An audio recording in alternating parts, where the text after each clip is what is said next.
Halo guys, kembali lagi sama aku, Gavin dan Hendra.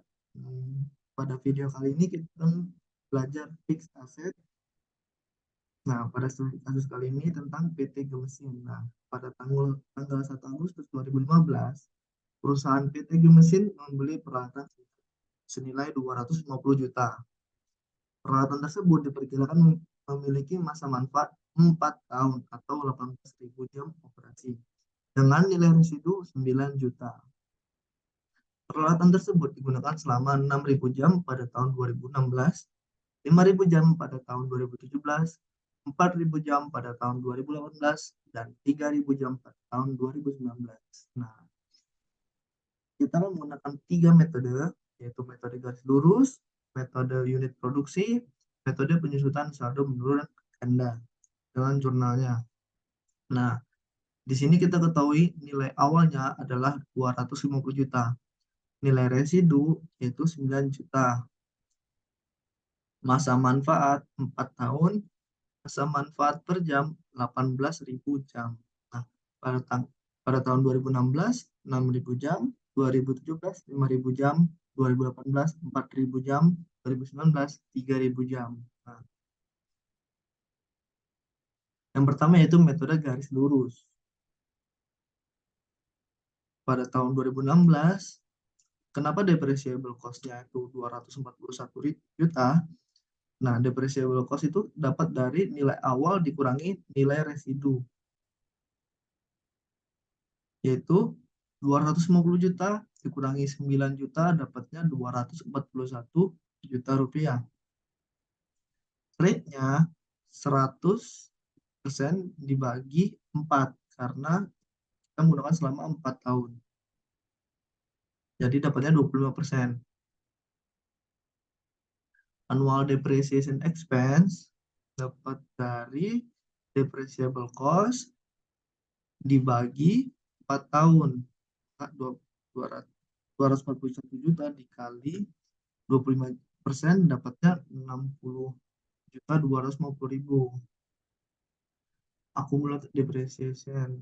Nah, accumulated depreciation itu accumulated depreciation tahun sebelumnya ditambah annual depreciation expense tahun sekarang. Semisal nggak ada accumulated depreciation tahun sebelumnya, maka dianggap sebagai 0.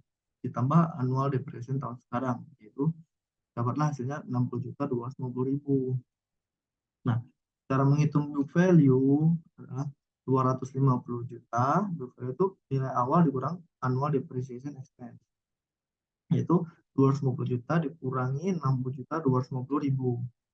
Dapatlah 189.750.000. Nah, pada tahun 2017 depreciable cost-nya tetap sama dengan rate-nya yang sama karena garis lurus itu selama 4 tahun mereka depreciable dan rate-nya sama, annual depreciation expense-nya sama karena metode garis lurus. Yang membedakan di metode garis lurus adalah accumulated depreciation dengan book value-nya. Nah, accumulated depreciation pada tahun 2017 dapat 120 juta 500.000 ini dapat dari 60 juta 250.000 pada tahun accumulated depreciation sebelumnya tambah annual depreciation expense tahun sekarang dapatlah 120 juta 500.000 rupiah. Book value pada tahun 2017 didapat dari book value sebelumnya dikurangi annual depreciation expense tahun sekarang. Dapatlah 129 dikurang 500.000 rupiah. Pada tahun 2018 accumulated depreciation-nya dari 120 juta 500.000 rupiah ditambah 60 juta 250.000 rupiah. Book value-nya 129 juta 500.000 rupiah dikurangi 60 juta 250.000 dapatlah 69 juta 250.000. Untuk accumulated depreciation pada tahun 2019 180 juta 750.000 ditambah 60 juta 250.000 dapatlah hasilnya 241 juta rupiah. Dan untuk book value 2019, 69.250.000 dikurangi 60.250.000, dapatlah hasilnya 9 juta rupiah. Dengan jurnal, akun beban penyusutan di debit sebesar 60.250.000, akun akumulasi penyusutan di kredit sebesar 60.250.000. Nah, pindah ke metode selanjutnya, yaitu unit produksi. Kan tadi kita sudah mengetahui selama 2016 ada 6 jam, 2017 ada 5.000 jam, 2018 ada 4.000 jam, tahun 2019 ada 3.000 jam, dengan total 18.000 jam produksi. Nah, depreciation cost per unit dapat dari mana sih? Depreciation cost per unit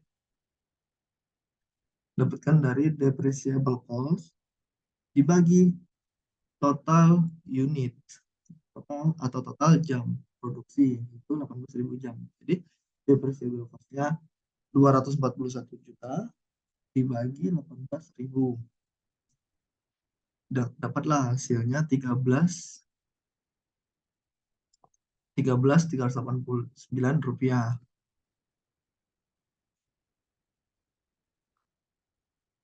Annual depreciation expense. Nah, 80 juta 333 rupiah didapatkan dari 6.000 dikali 13.389 rupiah, dapatlah 80.333.333 rupiah, dengan akumulator depreciation sebesar 80.333.333 rupiah, karena tidak ada akumulator depreciation tahun sebelumnya. Dengan book value sebesar 169.666.667 rupiah. Dapatkan hasilnya dari 250 juta dikurangi annual depreciation expense pada tahun tersebut. Itu 80 juta 250 juta dikurangi 80 juta 333.333 rupiah, dapatnya 667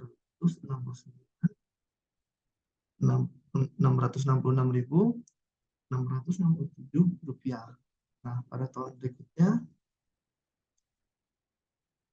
ada 5.000 jam produksi, yaitu dikali 13.389 rupiah, dapat hasilnya 66.944.445 rupiah.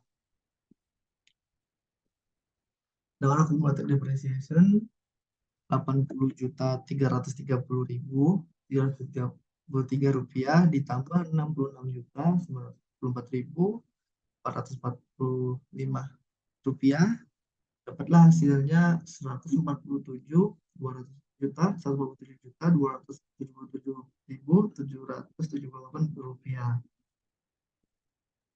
dengan book value-nya sebesar 169.666.607 rupiah dikurangi 66.944.445 rupiah, dapatlah hasilnya sebesar 102.722.222 rupiah. Pada tahun 2018, 4.000 jam produksi dikali 13.389 rupiah, dapatlah hasilnya di depreciation expense pada tahun 2018 53.555.556 rupiah. Akumulatif depreciation pada tahun 2018 143.277.778 rupiah ditambah 53.555.556 rupiah, dapatlah hasilnya 200.833.334 rupiah. dengan book value-nya sebesar 102 juta dikurangi 722 102 juta 722.222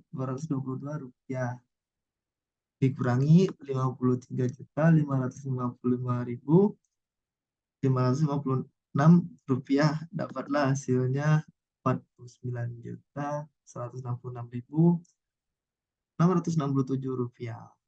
Nah, terakhir 2019 ribu jam produksi dikali 13.389 dapatlah hasilnya 40.166.667 rupiah. Accumulated depreciation-nya 200 juta 200 juta 833.330 rupiah ditambah 40 juta 160.667 rupiah dapatlah 241 juta. Book value-nya 49 juta 166.667 dikurangi 40 juta 166.667 rupiah dapatlah hasilnya book value-nya pada tahun 2019 9 juta. Dengan jurnal beban penyusutan akun beban penyusutan di debit sebesar 80 juta 333.303 rupiah di debit, akun akumulasi penyusutan di 80 juta 333.333 rupiah di kredit.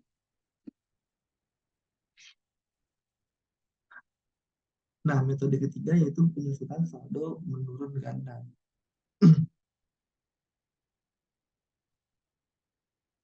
Beginning book value dikali declining rate balance.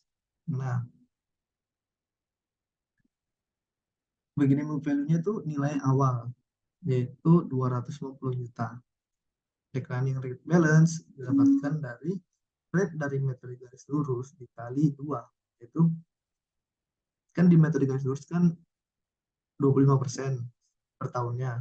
Kalau di susunan saldo menurun ganda itu dikali 2, itu jadinya 50%.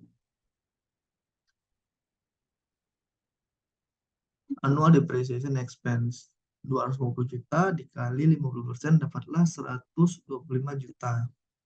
Dengan accumulated depreciation sebesar 125 juta. Book value-nya 125 juta.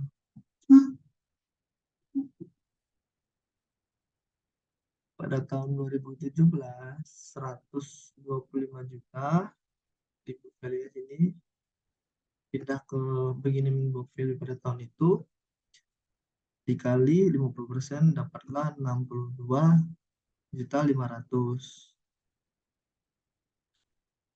Tinggal ditambah 125 juta ditambah 62.500 dapatlah 187.500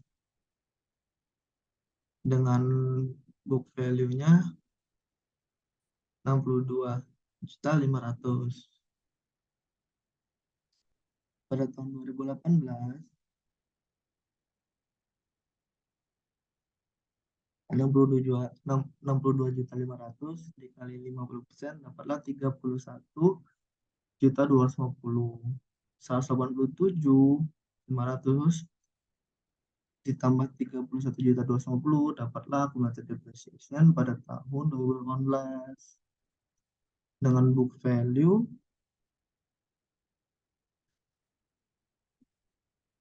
31.250.000. Nah, tahun 2019 31.250.000 dikali 50% dapatlah 22.250. Nah, kenapa 22.250? Kenapa bukan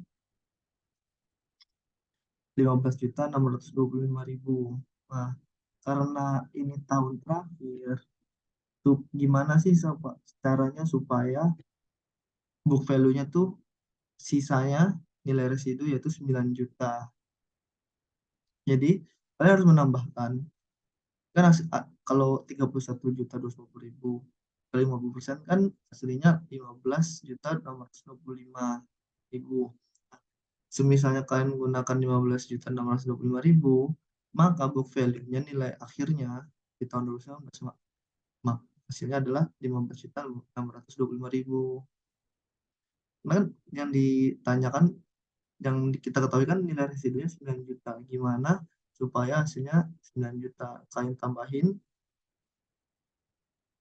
sebesar 7 juta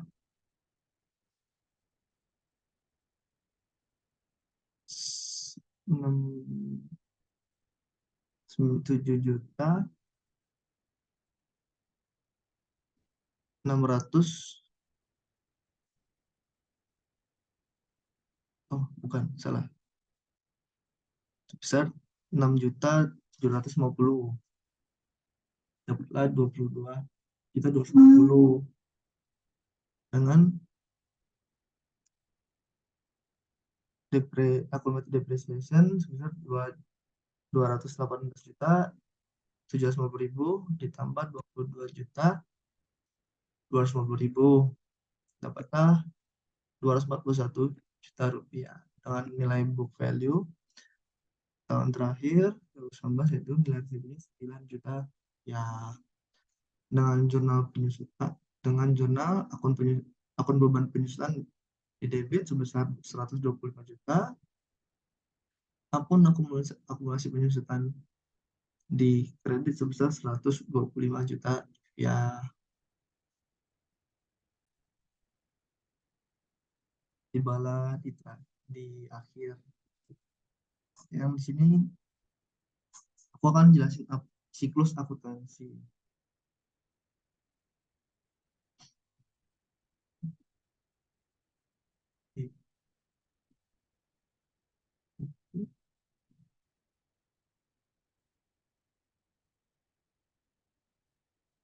Nah, apa itu siklus akuntansi? Nah, siklus akuntansi secara khusus diartikan sebagai proses berulang untuk melakukan identifikasi, analisis, dan merekam setiap kegiatan akuntansi dalam sebuah perusahaan.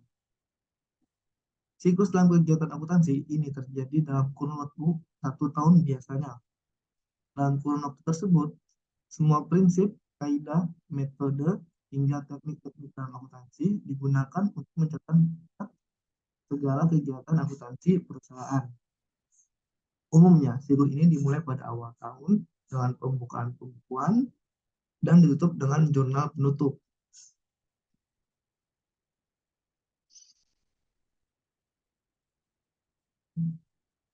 Nah, ada 8 tahapan siklus akuntansi.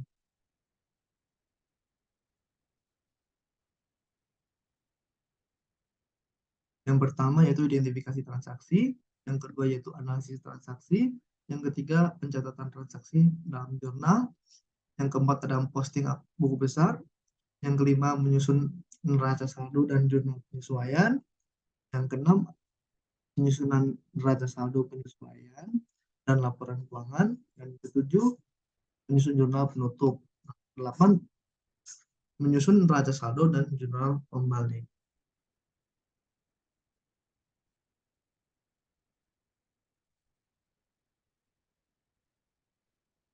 Ya, yang pertama identifikasi transaksi. Identifikasi transaksi adalah tahap pertama siklus akuntansi. Akuntan harus secara akurat menyelesaikan tugas identifikasi ini yang dapat mereka lakukan dengan melacak setiap transaksi yang terjadi. Transaksi akuntansi yang dicatat yakni transaksi yang secara langsung mempengaruhi perubahan status keuangan perusahaan dan kamu evaluasi secara objektif. Untuk melakukan identifikasi transaksi juga harus membuat dokumentasi transaksi seperti kwitansi, faktur, nota, dan dokumen lain yang sah. Dalam bidang akuntansi dapat berguna sebagai bukti transaksi. Yang kedua yaitu analisis transaksi. Setelah mencatat transaksi, tahapan selanjutnya yaitu siklus akuntansi adalah memeriksa setiap transaksi yang telah dilakukan. Sebab dalam mengambil keputusan analisis transaksi dapat berdampak pada situasi keuangan perusahaan. Biasanya double entry sistem digunakan dalam akuntansi sebagai metode pencatatan.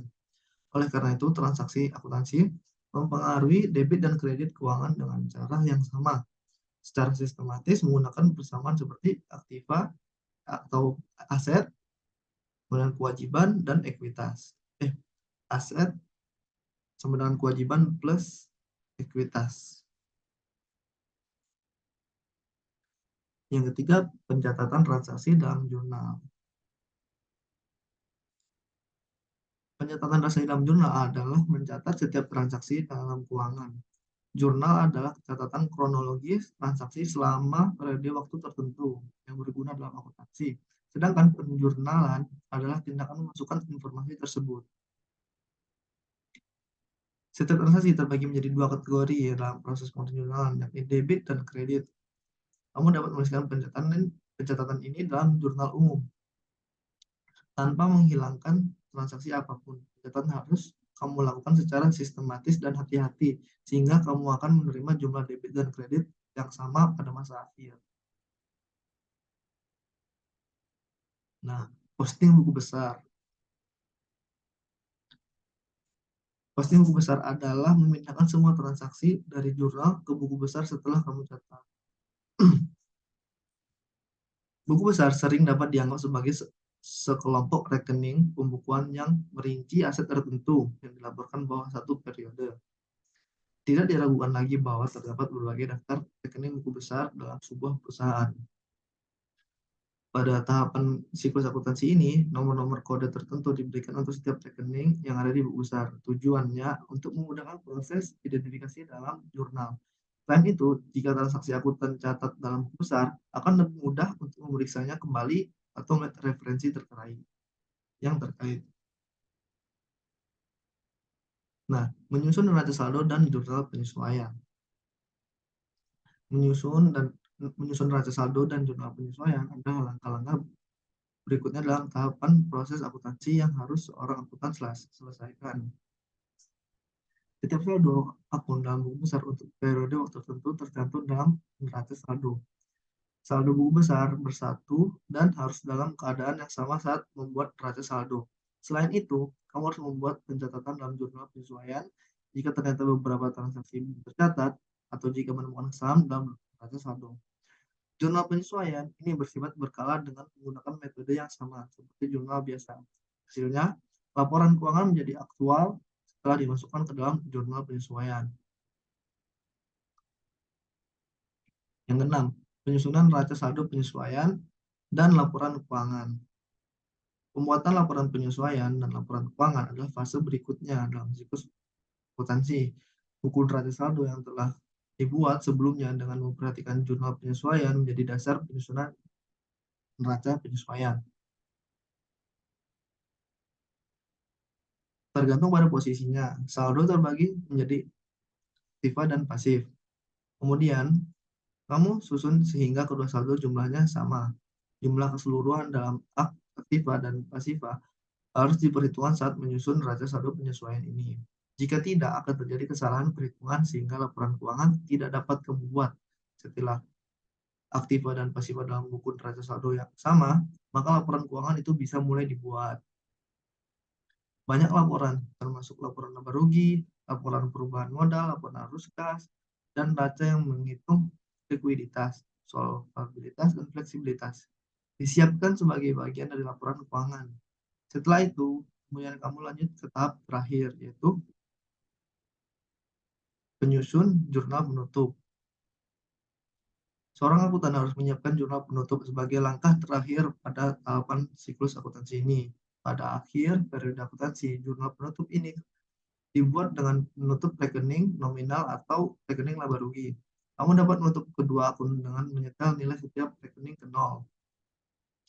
Rekening ini akan ditutup untuk melihat aliran di sumber untuk periode akuntansi yang masih berjalan. Jurnal penutup ini dapat kamu gunakan untuk mengevaluasi setiap tindakan yang kamu lakukan selama periode setelah rekening tutup. Nah, tambahan yang ke-8 yaitu menyusun neraca saldo dan jurnal kembali.